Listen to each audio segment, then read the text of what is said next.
Zelensky cobra ações do Conselho de Segurança e pede que Rússia seja julgada por crimes de guerra. E você vai ver também. Ucrânia tem mais de 7 milhões de pessoas deslocadas internamente. Receita Federal prorroga o prazo para entrega da declaração do imposto de renda. Serviços de saúde e compras na internet crescem na pandemia. Surto de salmonela leva à retirada de ovos Kinder dos supermercados no Reino Unido. Museu de selfies faz alegria de tiktokers e instagramers na Suécia. Olá, boa noite. São 18 horas e 31 minutos pelo horário de Brasília e você acompanha agora as principais notícias do Brasil e do mundo. E olha só, o presidente da Ucrânia, Volodymyr Zelensky, falou pela primeira vez hoje no Conselho de Segurança da ONU. Ele cobrou ações concretas da organização contra a Rússia. A embaixadora dos Estados Unidos disse que há evidências de que a Rússia cometeu crimes de guerra. Participando por videochamada, o presidente ucraniano Volodymyr Zelensky pediu que Moscou, um dos 5 membros permanentes do Conselho, seja excluída do grupo. І зараз ми потребуємо рішень від Ради безпеки для миру в Україні. Precisamos de decisões do Conselho de Segurança para a paz na Ucrânia. Se não sabem como tomar esta decisão, vocês podem fazer duas coisas. Ou removem a Rússia como agressor e uma fonte de guerra para que não possa bloquear decisões sobre sua própria agressão, e então façam tudo o que pudermos para estabelecer a paz, ou por favor mostrem como podemos reformar, mudar, dissolver o órgão e trabalhar pela paz. І тоді зробити все, що може встановити мир. Або покажіть, як можна переформатуватись і працювати реально заради миру. A embaixadora dos Estados Unidos para a ONU, Linda Thomas-Greenfield, voltou a pedir que Moscou seja retirada de outra instância, o Conselho de Direitos Humanos das Nações Unidas. A Rússia está usando sua adesão ao Conselho de Direitos Humanos como uma plataforma de propaganda para sugerir que tem uma preocupação legítima com os direitos humanos. Na verdade, vamos ouvir um pouco dessa propaganda aqui hoje. E não vou me dar ao trabalho de responder essas mentiras, apenas para dizer que cada mentira que ouvimos do representante russo é mais uma evidência de que eles não pertencem ao Conselho de Direitos Humanos. From the Russian representative is more evidence that they do not belong on the Human Rights Council. O embaixador russo no Conselho de Segurança da ONU, Vassily Nebenzia, rejeitou mais uma vez a alegação de que tropas de Moscou realizaram atrocidades na Ucrânia, dizendo que não havia evidências de testemunhas. O representante ainda afirmou que a Rússia procedeu com a retirada de 600 mil pessoas da Ucrânia que não partiram sob coação ou foram sequestradas, como diz o Ocidente. Imagens de satélite mostram que corpos estavam nas ruas de Bucha antes da retirada russa da cidade. Fotos aéreas divulgadas hoje contradizem alegações de Moscou de que as forças ucranianas causaram as mortes ou que a cena foi armada. Imagens de satélite mostram corpos em uma rua de Bucha, na mesma posição semanas atrás, antes do exército russo deixar a região. Foi lá que funcionários ucranianos relataram ter encontrado várias pessoas mortas com trajes civis após a saída das tropas russas da cidade. Jornalistas no local documentam os relatos de testemunhas. Muitos dos cadáveres revelados pelo satélite aparecem exatamente na mesma posição, como mostrou um vídeo gravado no chão na mesma rua. Na ONU, a Rússia disse que os corpos fotografados não estavam lá antes das tropas russas deixarem a cidade de Bucha em 30 de março. Moscou alega que as cenas foram organizadas pelo que chamou de máquina de guerra da informação da Ucrânia. A Rússia concentra agora as ações de guerra no leste da Ucrânia.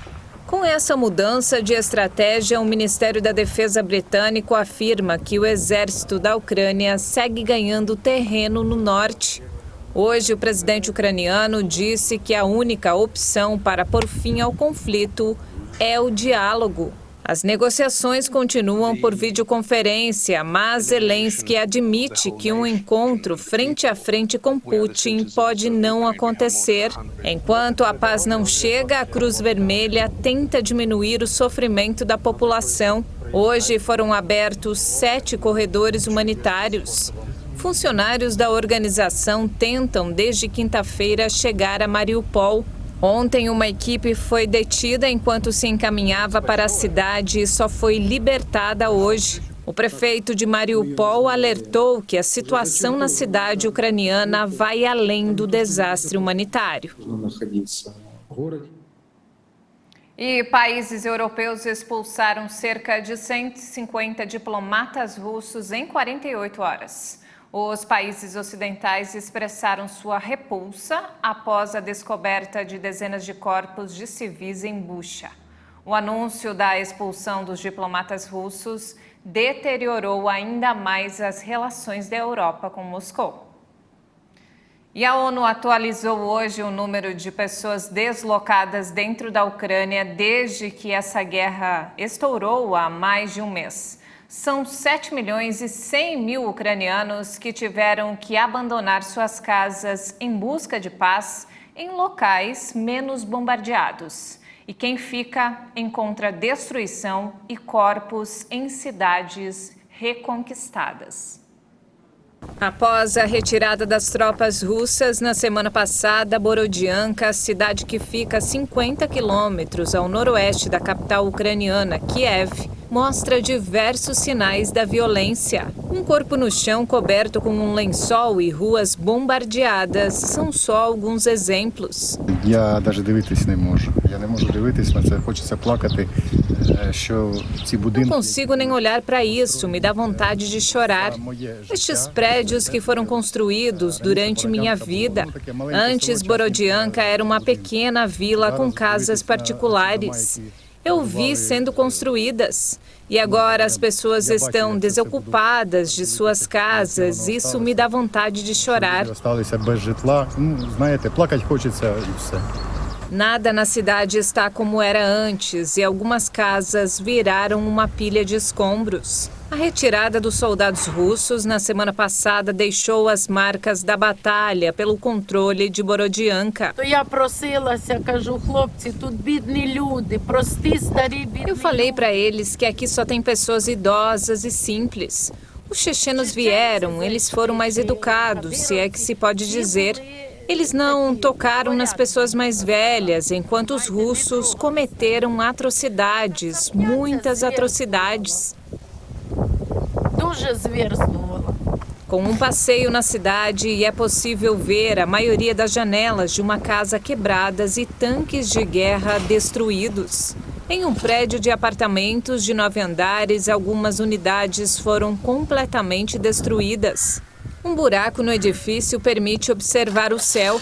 Vários apartamentos viraram um amontoado de tijolos e metal retorcido. E quem ficou na cidade ajuda na limpeza, pelo menos até onde é possível. Muito triste, hein? E de volta ao Brasil, os contribuintes ganharam mais tempo para acertar as contas com o Leão. Agora, o prazo de entrega da declaração do imposto de renda vai até o fim de maio. Assim como em 2020 e 2021, a Receita Federal prorrogou até o dia 31 de maio o prazo para a entrega da declaração do imposto de renda 2022. Antes, a data final era até 29 de abril. Também foram prorrogados para maio os prazos relativos à declaração de imposto de renda de quem saiu do país e da declaração de espólio. Já as restituições seguem o cronograma anterior, pagas em 5 lotes, começando no fim de maio e indo até setembro. O contribuinte que tiver imposto a pagar e quiser colocar a primeira parcela ou a cota única em débito automático no banco, agora pode enviar a declaração até o dia 10 de maio. A estimativa da Receita Federal é que sejam entregues este ano cerca de 34 milhões de declarações. Quem é obrigado a declarar e perder o prazo vai ter que pagar multa de R$ 165 e até o valor máximo de 20% do imposto devido. E vamos agora direto ao Rio de Janeiro com informações desta terça-feira do estado do Rio com o repórter Anderson Nascimento. Boa noite, Anderson. Olá, Juliana. Boa noite. Boa noite para você de casa também que nos acompanha. Eu inicio com a reportagem sobre a greve realizada pela Companhia Municipal de Limpeza Urbana, a Conlurb, aqui no Rio de Janeiro. Um protesto dos garis interrompeu no início da tarde de hoje uma das pistas da Avenida Atlântica, em Copacabana, na zona sul do Rio. Essa é a continuação da greve iniciada há quase 2 semanas. A última proposta de aumento salarial oferecida à categoria foi dividida em 3 partes: 6% agora, 2% em agosto e mais um terceiro percentual ainda a ser calculado e ser pago em novembro. O sindicato disse que aceitaria terminar a greve caso a companhia aceitasse um aumento de 10,54% nos salários pago de uma só vez. Os trabalhadores também querem reajuste no Vale Alimentação. Ambos os lados aguardam decisão do Tribunal Regional do Trabalho sobre a greve. Agora, uma questão de segurança. A morte do jovem Cauã da Silva dos Santos, de 17 anos, que teria sido baleado no peito por um policial militar ao deixar um evento que recebia crianças numa comunidade em Cordovil, na zona norte do Rio, fez a Secretaria de Polícia Militar afastar das ruas os policiais do 16º Batalhão que participaram de uma ação que terminou com a fatalidade. Os policiais estão sendo ouvidos pela corregedoria e as armas dos agentes foram encaminhadas para a perícia do caso. A corporação afirmou que a região de Braz de Pina é disputada por várias facções criminosas e que não havia uma operação naquele momento. Juliana, vamos aguardar a apuração dos fatos. É com você. Anderson, muito obrigada pelas informações. Uma ótima noite para você. E veja a seguir, serviços de saúde e compras na internet crescem na pandemia. E ainda, Museu de Selfies faz alegria de TikTokers e Instagramers na Suécia. Nós voltamos em instantes. Até já!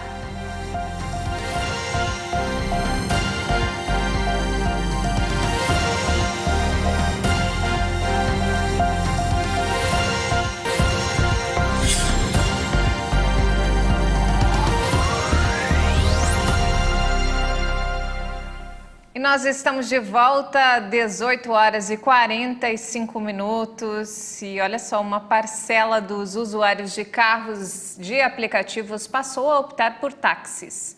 Uma plataforma registrou aumentos consideráveis na procura por esse serviço nos últimos meses. E a repórter Maria Clara Leite tem mais informações. Dados do aplicativo Vaditaxi mostram um aumento de 12% na procura por corridas entre os meses de fevereiro e março deste ano.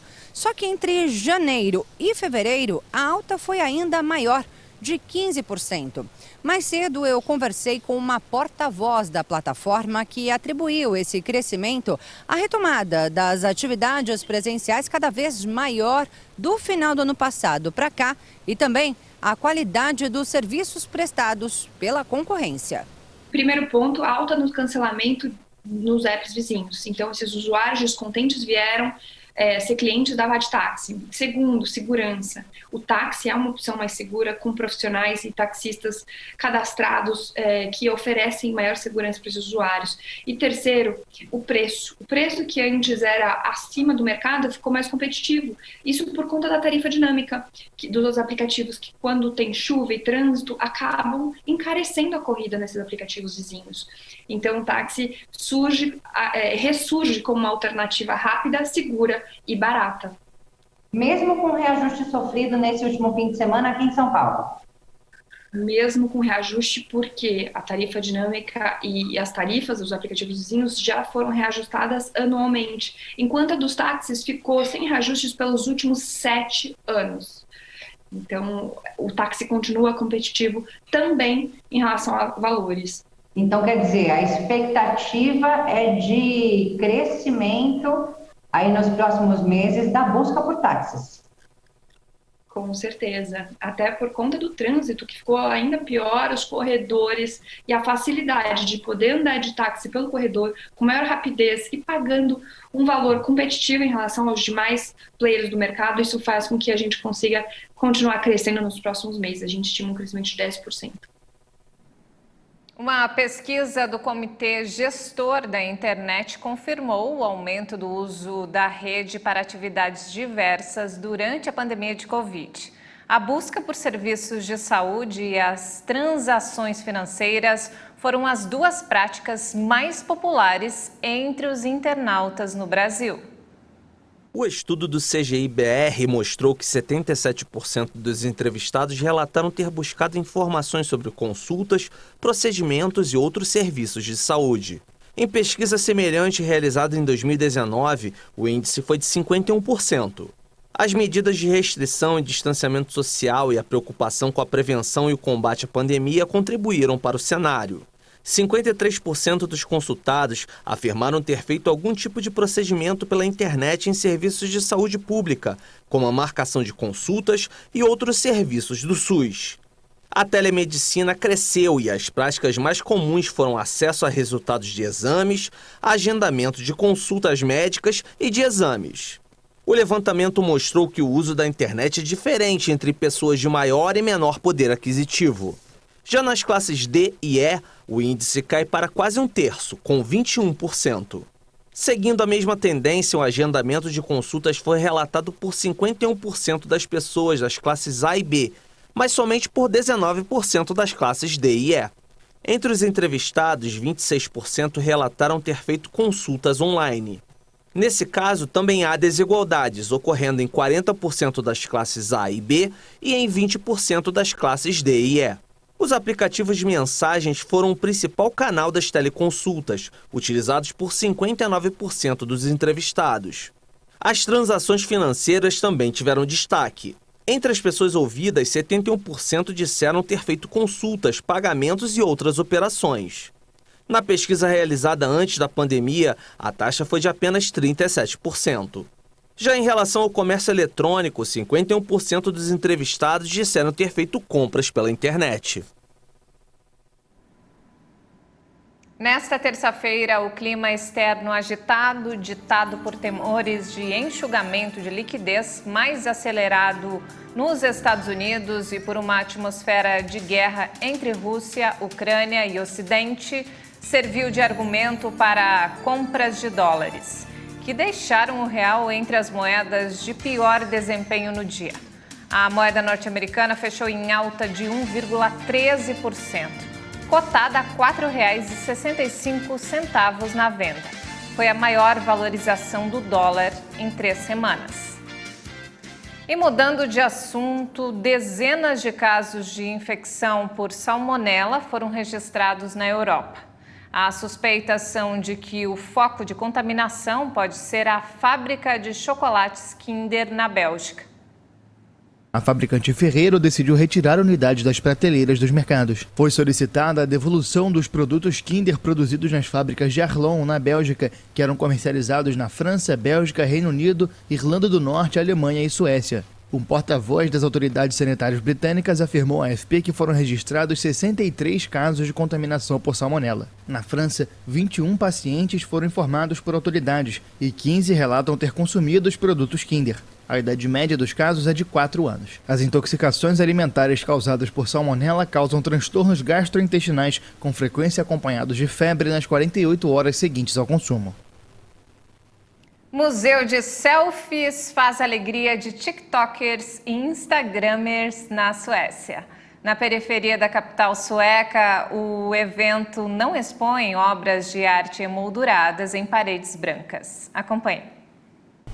O Museum, ou o Museu da Selfie, é uma experiência interativa para as redes sociais na periferia da capital sueca. A gerente do museu diz que é possível encontrar cenários coloridos que ganham vida ao sair dos limites do museu e atrair likes nas redes sociais.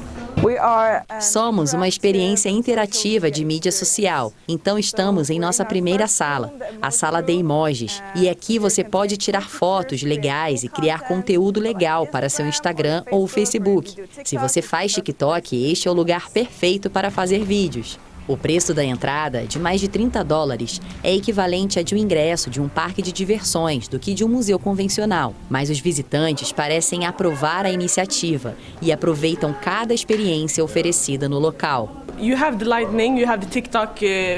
Você tem a iluminação, tem a música TikTok, tem lanches, tem todas as coisas que gostamos. Você não tem a era dos anos 90 ou 80, você tem a era de 2020 e isso é muito bom. Depois dos primeiros espaços lançados na Holanda, a Suécia é o segundo país a receber uma instituição deste tipo, inaugurada em meados de março. Mas projetos similares foram anunciados para a Alemanha e para Dubai, levando a crer que os museus interativos vão ganhar cada vez mais visitantes presenciais e curtidas nas redes sociais. E não temos mais tempo, essa edição fica por aqui. Mais informações ao longo da nossa programação.